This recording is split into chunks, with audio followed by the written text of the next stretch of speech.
എന്ത് ചെയ്യുന്നു? ഞാൻ ഒന്നും ചെയ്യുന്നില്ല. വലിയ ഫോട്ടോഗ്രാഫർ ആണോ? ഏത് പത്രത്തിലാ? Times of ഇന്ത്യയിലാണോ? അല്ല, ഗേറ്റ് വേ ഓഫ് ഇന്ത്യ. അങ്ങനെ ഒരു പത്രം ഈ അടുത്ത കാലത്ത് തുടങ്ങിയാണ് ഇവിടെ. ആ, എന്നാ കിട്ടും ശമ്പളം? 1,00,000 രൂപ. 1,00,000? എന്നടാവേ, ഈ ബോംബെ നേരത്തിൽ 2 ഡിന്നർ കഴിക്കാൻ തികയോ?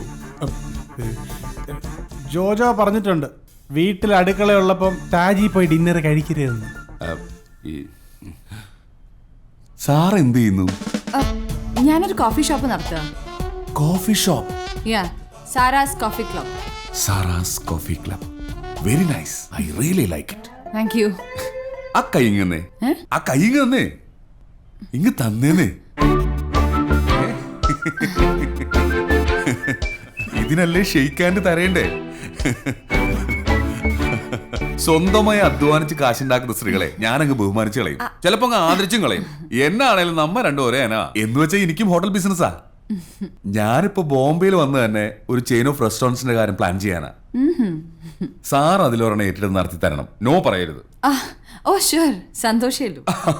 സത്യത്തിൽ സാറയുടെ ഈ പ്രസരിപ്പും ചുറുചുറുക്കും മോജസും കണ്ടപ്പോഴേ എനിക്ക് തോന്നിയതാ ഞാൻ വന്നു വിട്ടിരിക്കുന്ന ഒരു സാധാരണക്കാരുടെ അടുത്തല്ല. അങ്ങനെയൊന്നുമില്ല. ഈ വിനയം സൗന്ദര്യം കൂട്ടും. സിനിമയിൽ അഭിനയിച്ചോളൂ.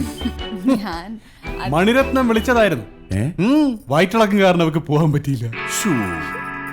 ആണോ? Fate, God is so cruel.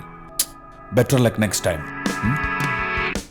അപ്പൊ ഒരു നല്ല അയൽക്കാരനായി 30 ദിവസം ഞാനിവിടെ ഉണ്ടാവും. നമുക്ക് ഇടയ്ക്കിടയ്ക്ക് കണ്ടോണ്ടിരിക്കാം. സാറ കാത്തലിക് ആണോ? അതെ. കൊഞ്ചം ഓവറാ പേസറ. ഒരു ഓവറും ഇല്ല. സ്ത്രീകളെ ബഹുമാനിക്കുന്നവര് ജീവിതത്തിൽ ഇങ്ങനെ ഉയർന്നുയർന്നു പോകും. ഉയർന്നുയർന്നവന്റെ ഉച്ചി ഇടിക്കായിരുന്ന കൊള്ളാം.